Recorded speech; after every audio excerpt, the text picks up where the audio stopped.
Comentaba recién, antes de contactarte, que hoy se conoció que la Cámara Nacional de Apelaciones del Trabajo, por un lado, habilitó la vía para que el gobierno pueda llegar a Y la Corte concedió el Suprema. recurso extraordinario Exacto. federal al Poder Ejecutivo Nacional. ¿Nos explicás qué Pero, significa?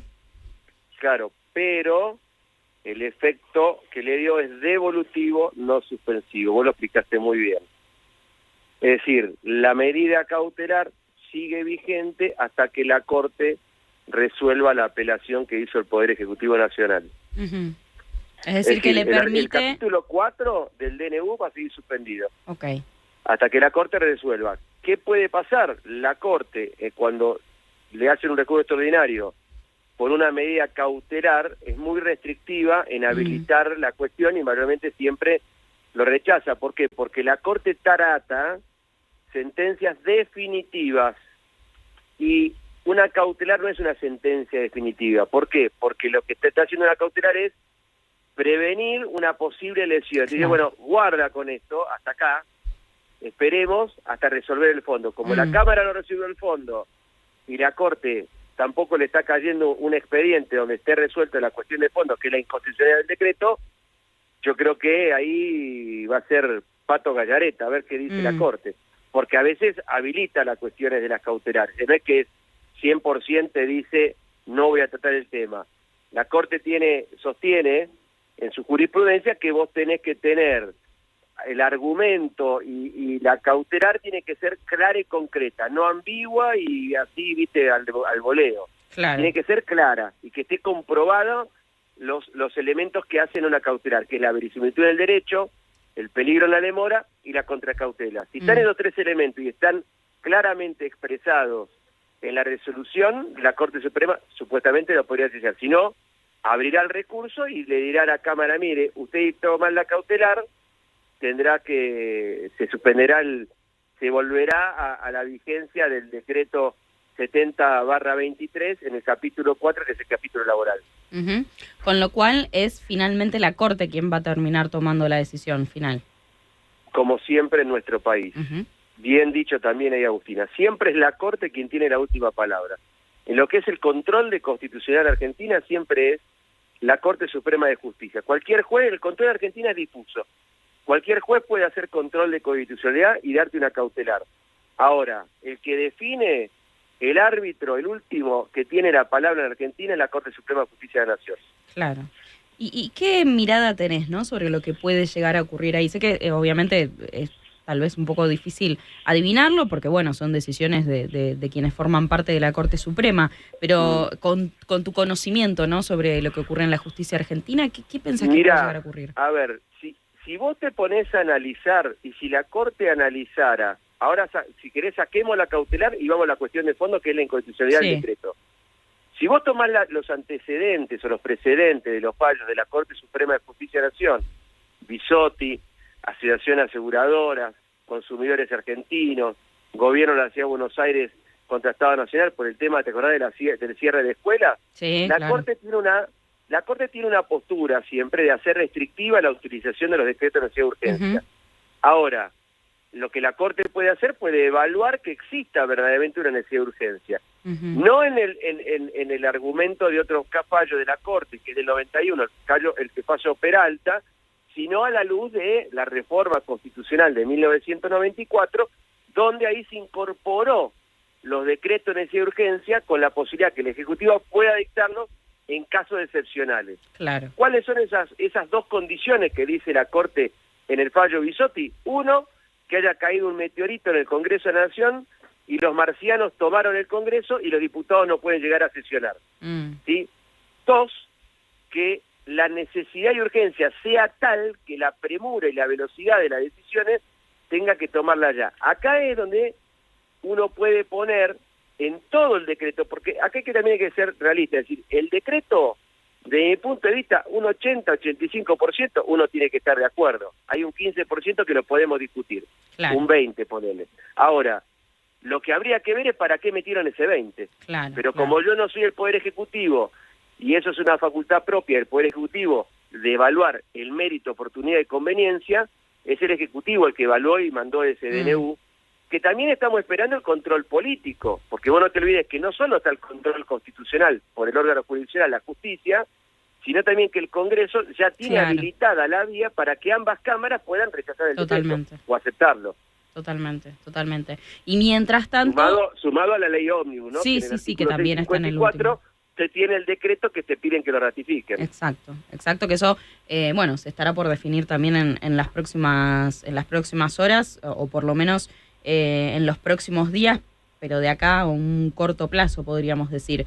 Mientras tanto... Y claro, porque eso depende del Congreso en cuanto a los plazos y los tiempos del Congreso en dos cuestiones. Una, si el Poder Ejecutivo Nacional accede a los cambios que solicita la oposición amigable, no la oposición tirapiedra, la amigable, y si aceptan esos cambios para que puedan realizar el dictamen. Claro. Es decir, vos acordate que, y esto es interesante porque la gente ahora está mirando que el Congreso no solamente labura el día miércoles cuando tiene una sesión maratónica de 10 de la mañana al otro día a las 5 de la mañana, sino que el Congreso también tiene comisiones y es el trabajo que hace durante todos los días que nadie está viendo la televisión, salvo cuando hay un tratamiento, un proyecto rutilante como es el de ahora. Sí, es verdad eso, está muy bien lo que marcás porque es muy cierto.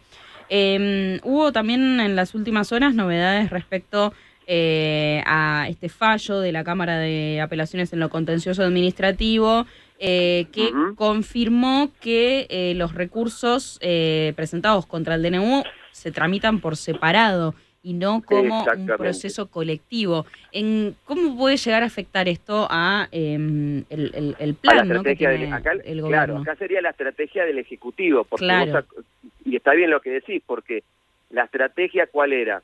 Que todo cayera al ser un juicio colectivo de una cuestión de intereses homogéneos, que automáticamente, como todos tenían el mismo interés y eran homogéneos, todo tenía que caer en el juzgado de Fournier.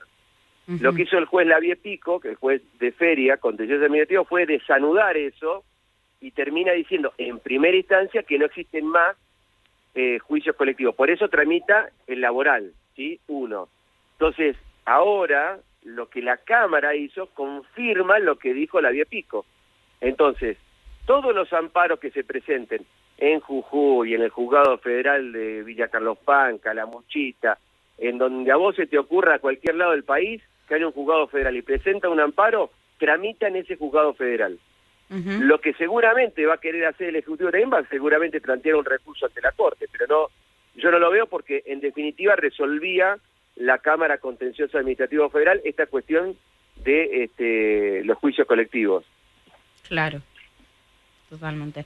Te quiero preguntar... Porque la gente se debe estar aburriendo con todo esto. No, al contrario. Está muy bien porque yo te digo, la gente no termina de entender a veces estas cosas por una cuestión lógica de que no todos somos abogados, ¿no? No, y aparte por eso si no los abogados nos moriríamos de hambre. No, claro, bueno, es verdad también. Pero por eso me parece tan importante hacer estas notas para que podamos explicarle a la gente con las palabras más sencillas posible lo que está pasando en la justicia, en el Poder Ejecutivo y en el Poder Legislativo, que por primera vez en años están trabajando al mismo tiempo en enero. O sea, eso ya es una cosa insólita que está ocurriendo en este momento y hay que destacarlo. Igual no hay que olvidarse que esto pasó en el 2001-2002. Bueno, por eso, hace mucho tiempo que esto no pasaba. Claro, es decir, y también pasó en el 2019. Entonces, vos cada 7, 10 años en Argentina, es decir, tenemos una crisis donde todos trabajan al mismo tiempo. Claro. Entonces, ahí donde dentro de todo... A ver, que es una crítica que, por ejemplo, yo hago a las constituciones, y yo siempre digo, esto de que la constitución tenga del 1 de marzo al 30 de noviembre el funcionamiento del Congreso me parece una pavada. Pero bueno, lo dice la Constitución. Claro. Si vos comparás con los Estados Unidos vos sabés que no tiene el Congreso, ni el Senado, ni la Cámara de Representantes o los diputados, tiempo de receso. Solamente se ponen en receso cuando hay Navidad y las vacaciones de verano.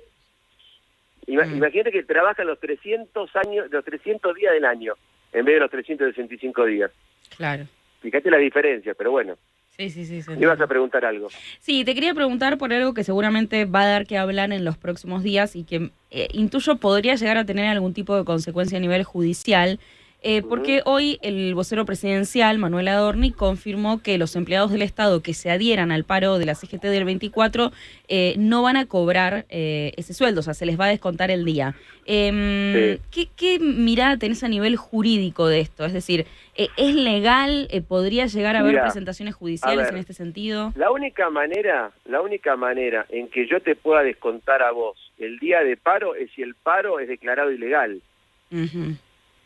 Es decir, si el paro se convoca, el Ministerio de Trabajo interviene, o acá sería la Secretaría de Trabajo, llama a conciliación obligatoria, declara ilegal el paro, ahí sí te podría descontar el día.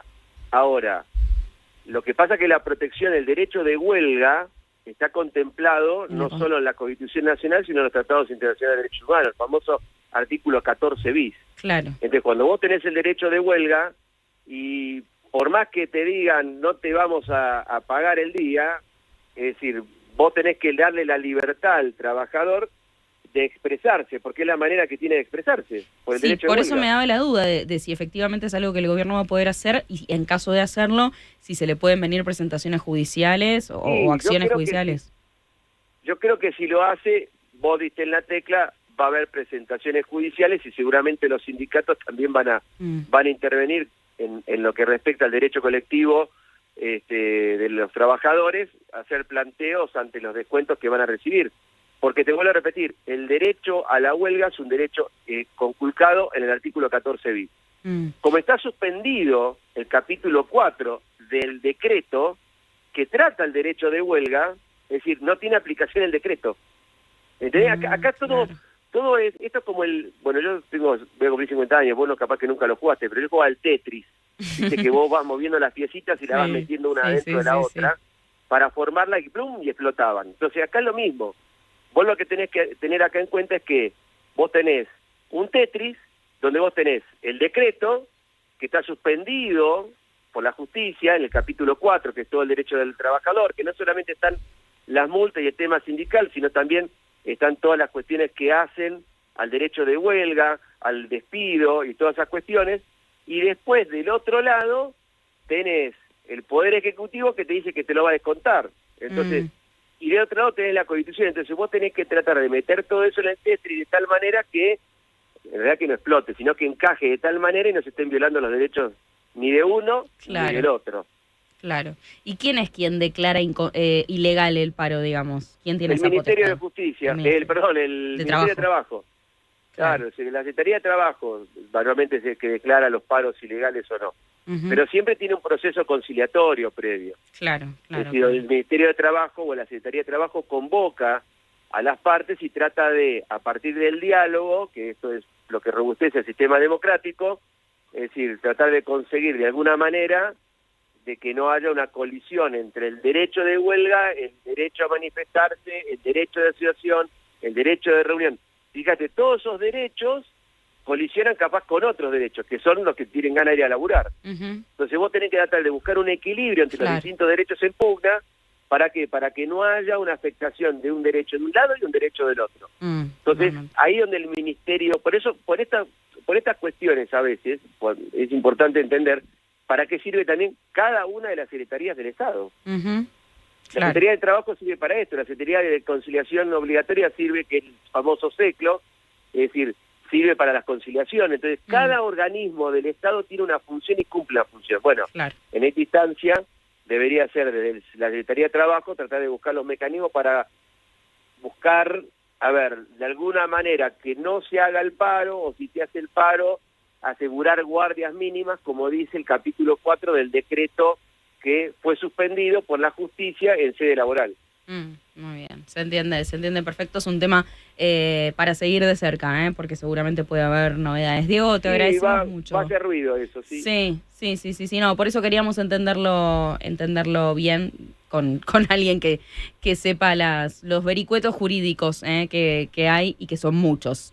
Te agradecemos mucho por tu tiempo y por ayudarnos a entender un poquito mejor todo este lío que hay en la Argentina actualmente. Exactamente. Dale, Agus, te mando un beso grande. Un abrazo grande. Gracias. Chao. Diego Armesto, abogado constitucionalista, quien pasaba por el Observador 107.9. El DNU, la ley ómnibus y atención porque se viene también el paro del 24. El gobierno ya confirmó que le va a descontar el día a aquellos empleados estatales que adhieran a la medida. Dice Diego Armesto que podrían venir algunas presentaciones